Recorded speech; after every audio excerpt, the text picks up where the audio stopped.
Well, Funky Dineva has a message for Candace Owens, who I guess is seemingly starting to, come around to the other side.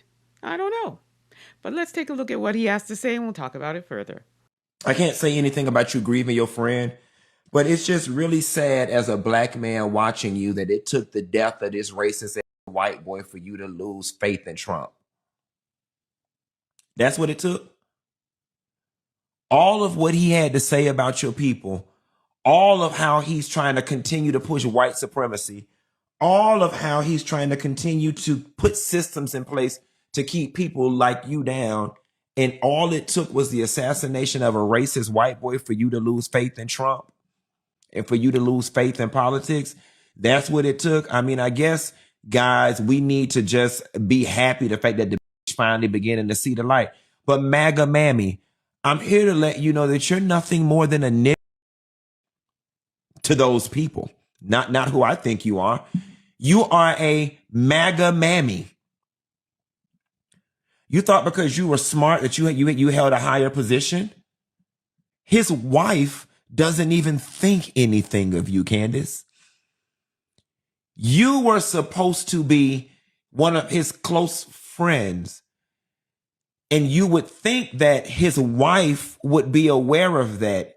And it goes to show Queen MAGA Mammy that even in his death, and even as hard as you are fighting for him, his wife still did not think enough of you to invite you to anything. How does that make you feel, Queen MAGA Mammy? Oh, they helped remind you that you are nothing more than a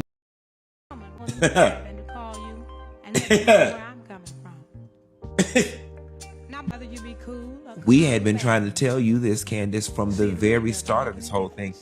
You can't possibly believe that you were nothing more than MAGA Mammy to them. You had might as well been breastfeeding their children. You had might as well been cooking their food and cleaning their meals.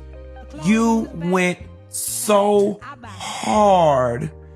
You went so hard for this group of people, for this organization. They didn't even invite you to the feud. They didn't even invite you to the podcast revival. Now, I will say this. I agree with Funky when he says that we can't talk about anybody grieving. I guess Charlie Kirk was her BFF forever, whatever, not touching that. But I remember when she got fired from the Daily Wire, and then she appeared on the Breakfast Club, and she was making the rounds, like trying, I guess, to be invited back to the cookout, and that didn't work. And then she continued, her rhetoric against Black people, and we know that she has been that way since the beginning. She's married to one of the folks, and she is a very, very big ally for the folks. That's her MO, that's her whole brand. So I don't think that's going to change, even though you would think by getting fired from this organization that might have been a rude awakening, but clearly it's not. And that's her decision, that's her choice. Well, Funky is talking about the fact that she's finally turning on Trump over the assassination of Charlie Kirk, and he's asking, is that what it finally took? Now, as far as I'm concerned, I'm not convinced that she has finally abandoned her buddy Trump either. I just think that she's just unhappy with the way that he's been moving as it relates to Charlie Kirk, but I don't think that love fest is over at all. Okay, that's just my humble opinion. But Funky is dragging her. Oh my gosh, the dragging was real, right? Calling her a MAGA Mammy. But I have to say, I agree. I agree with Funky. I 100% agree. I do believe that, no matter how much she tries to, say, look, Massa, I'm with you. I love you. I'm with you. I'm with you. She will always be reminded. And the fact that, Funky's talking about how Charlie Kirk's wife and her, they seem to not be the best of friends or getting along in any way, shape, or form. And it doesn't seem like she was invited to anything as it relates to Charlie Kirk as well.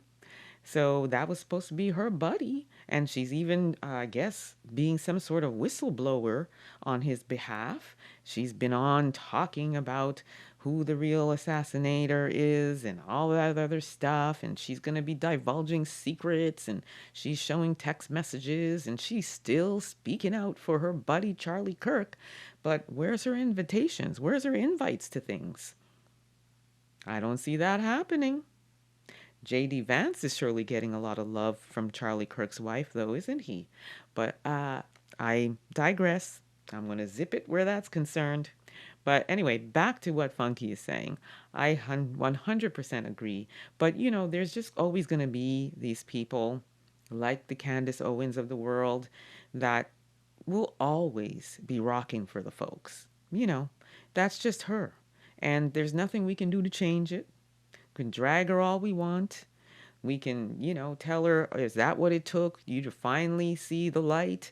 I don't see her seeing the light at all at any time soon. That's my humble opinion. And I will say this, there are some things that she says and some stances that I actually agree with and have been agreeing with more and more lately, surprisingly. But she is a bunny hopper, an outstanding bunny hopper, and she rocks for the folks. And I don't think that will ever change, no matter how many of them cancel her, no matter how many countries won't give her a visa to go. She is not abandoning the snow citizens.